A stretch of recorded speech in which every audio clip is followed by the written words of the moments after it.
असफलता आपको छू भी नहीं सकती अगर सफलता पाने की आपकी इच्छा शक्ति बहुत मजबूत है। नमस्कार दोस्तों, स्वागत है आपका नानक क्लासेस इंग्लिश में और आज हम कर रहे हैं नाउन का प्रैक्टिस सेट नंबर 3। देखिए, जब हमने इंग्लिश ग्रामर की शुरुआत की है तो हमने इस वीडियो से शुरुआत की थी कि उसमें आपको प्रॉपर इंट्रोडक्शन मिल सके, ठीक है। और उसके बाद हमने पार्ट्स ऑफ स्पीच का आपको इंट्रोडक्शन दिया था कि आखिर क्या होते हैं पार्ट्स ऑफ स्पीच और हमें पार्ट्स ऑफ स्पीच को सीखना क्यों ज़रूरी होता है। उसके बाद हमने नाउन का टॉपिक उठाया था जो कि इंग्लिश ग्रामर का पार्ट नंबर 3 था। उसके बाद हमने टाइप्स ऑफ नाउन जो है उनको डिस्कस किया और उसके बाद हम रेगुलर जो है वो प्रैक्टिस सेट्स अपलोड कर रहे हैं। अब तक हमने 2 प्रैक्टिस सेट्स अपलोड कर दिए और आज का जो वीडियो होगा वो नाउन का प्रैक्टिस सेट नंबर 3 होगा। तो देखिए, शुरुआत करते हैं आज के वीडियो की। पहला क्वेश्चन है, how many common nouns are there in this sentence. तो हमें एक वाक्य दिया गया है और उसमें से हमें कॉमन नाउन्स देखनी है कि कितनी कॉमन नाउन्स जो हैं वो इस वाक्य में प्रयोग की गई हैं। तो वाक्य है, my father gave me a watch on my birthday. My father gave me a watch on my birthday. तो हमारे पास ऑप्शंस हैं 1, 2, 3 और 4। क्वेश्चन को ध्यान से समझिए। हमें इस सेंटेंस में कॉमन नाउन्स को फाइंड आउट करना है। हमें ये बताना है कि कॉमन नाउन्स जो है वो इस वाक्य में कितनी हैं। फिर से वाक्य ध्यान से देख लीजिए। My father gave me a watch on my birthday. तो इस क्वेश्चन का राइट आंसर हो जाएगा ऑप्शन सी 3। तो देखिए कौन कौन सी है इसके अंदर देख लेते हैं। पहली जो कॉमन नाउन है वो है फादर, दूसरी है वॉच और तीसरी है बर्थडे। तो ये जो फादर और वॉच है ये तो नॉर्मल से कॉमन नाउन्स हैं, आप इनको देखकर समझ गए होंगे। अब जो बर्थडे जो कॉमन नाउन है इसको मैं थोड़ा सा एक्सप्लेन करना चाहूँगी। देखिए, बर्थ और डे 2 शब्दों से मिलकर ये एक नाउन बनी हुई है और इस तरह जो 2 शब्दों से मिलकर या 2 से अधिक शब्दों से मिलकर जो नाउन बनती है उसको हम कंपाउंड नाउन कहते हैं। देख लेते हैं कंपाउंड नाउन जो है उसकी क्या डिटेल है। कंपाउंड नाउन्स आर 2 और more words that create a noun. Compound noun जो है वो 2 या 2 से अधिक शब्द होते हैं जो कि नाउन क्रिएट करते हैं। Compound nouns are some time 1 word, कभी कभी तो ये एक ही शब्द होते हैं, जैसे उदाहरण है हेयर कट। और कभी कभी वर्ड्स जॉइन बाय हाइफन, तो कई बार हाइफन जो हम डैश जिसको कहते हैं उससे जुड़े हुए होते हैं। एग्जाम्पल है सन इन लॉ। और एज सेपरेट वर्ड्स, जैसे कई बार अलग अलग भी लिखा जाता है, जैसे bus stop. The main stress is normally on the part of the compound first part of the compound word. जैसे जो फर्स्ट पार्ट होता है, जैसे बर्थ डे में बर्थ फर्स्ट पार्ट था तो बर्थ के ऊपर जो है वो स्ट्रेस रहेगा। एग्जाम्पल और देख लेते हैं, सन ग्लासेस, स्विमिंग पूल। और इसके अलावा कंपाउंड नाउन्स के जो एग्जाम्पल्स हैं वो है toothbrush, rainfall, sail boat, mother in law, well being, alarm clock और क्रेडिट कार्ड। तो अब आप समझ गए होंगे कि इस तरह जब 2 शब्दों से मिलकर एक शब्द बनता है या नाउन बनता है उसे हम कंपाउंड नाउन कहते हैं। नेक्स्ट क्वेश्चन देख लेते हैं, आइडेंटिफाई द कॉमन नाउन। हमें इस सेंटेंस में कॉमन नाउन को आइडेंटिफाई करना है, पहचानना है। Amitabh Bachchan is an actor.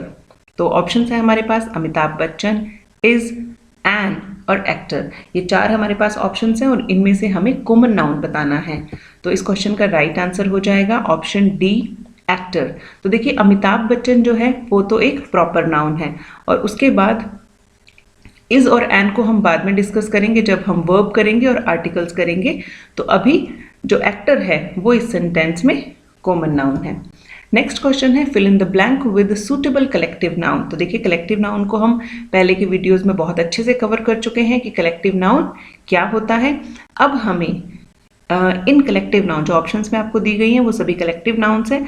आपको इस ब्लैंक में सुटेबल कलेक्टिव नाउन यानी कि जो सही यहाँ पे अप्रोप्रिएट कलेक्टिव नाउन है उसको यहाँ पर फिल करना है। तो हमारे पास जो क्वेश्चन है वो है अ ब्लैंक ऑफ पीपल, यानी कि लोगों के समूह को क्या कहा जाता है। तो ऑप्शन है हमारे पास क्रू, क्राउड, क्लास और क्लस्टर। तो इस क्वेश्चन का राइट आंसर हो जाएगा ऑप्शन बी, क्राउड यानी भीड़। ठीक है, तो लोगों का जो समूह होता है या बहुत सारे लोग जहां पर इकट्ठे होते हैं उसको हम कहते हैं क्राउड। नेक्स्ट क्वेश्चन है, fill in the blank with suitable collective noun a dash of cattle. ठीक है, कैटल जो है उसका हिंदी अर्थ मैं आपको बता देती हूँ। इसे हिंदी में कहते हैं मवेशी। ठीक है, जो घरों में हम पालतू पशु रखते हैं उन्हें। इसके लिए हमारे पास ऑप्शंस है फॉरेस्ट, गैंग, फ्लीट और हर्ड। तो यहाँ भी हमें सुटेबल कलेक्टिव नाउन का प्रयोग करना है। तो इस क्वेश्चन का राइट आंसर हो जाएगा ऑप्शन डी, हर्ड।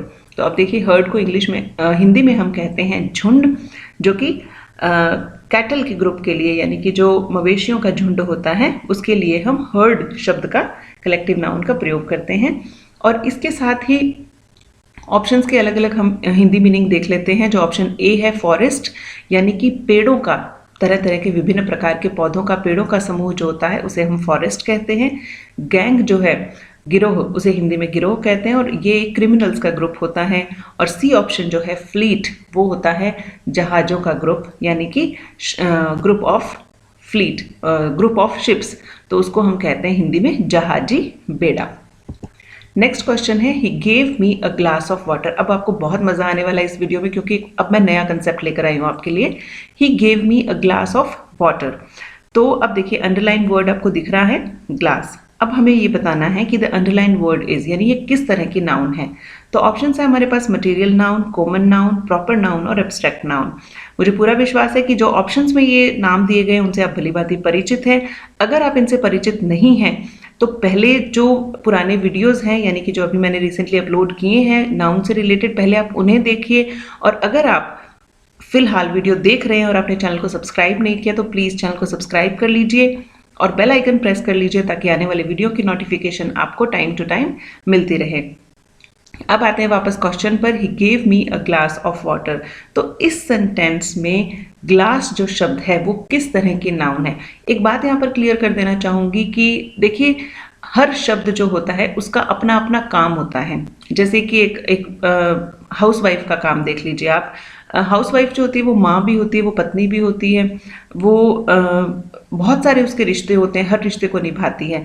तो हर जगह पे उसका रोल अलग अलग होता है, ठीक है। उसी तरह एक पुरुष जो होता है उसका हर जगह पे रोल अलग अलग होता है, बच्चों का भी अलग अलग जगह रोल होता है सबका। तो उसी तरह शब्द जो होता है उसका हर सेंटेंस में रोल अलग हो सकता है। ऐसे नहीं है कि उसने अगर एक कैटेगरी में वो आ रहा है तो दूसरी कैटेगरी में वो काम नहीं कर पाएगा, नहीं, ऐसा नहीं है। इसी चीज़ को हम प्रूव करेंगे आगे आने वाले क्वेश्चन में। तो देखिए इस क्वेश्चन में he gave me a glass of water, तो इस क्वेश्चन का राइट आंसर होगा बी, कॉमन नाउन, ठीक है। इस सेंटेंस में ग्लास जो शब्द है वो कॉमन नाउन की तरह प्रयुक्त हुआ है, यानी कि जातिवाचक संज्ञा की तरह प्रयुक्त हुआ है।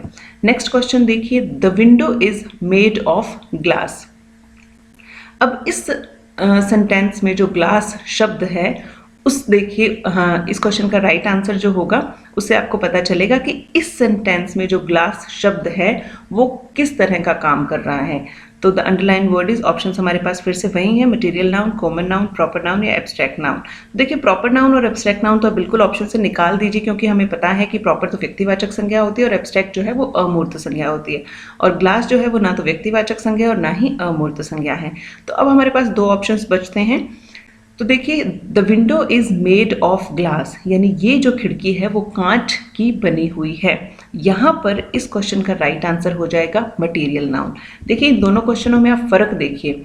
He gave me a glass of water, इस सेंटेंस में जो ग्लास शब्द है वो कॉमन नाउन की तरह प्रयुक्त हो रहा है, और आगे आने वाला जो आगे वाला क्वेश्चन है the window is made of glass, उसमें ये जो ग्लास शब्द है वो मटेरियल नाउन की तरह यूज हो रहा है।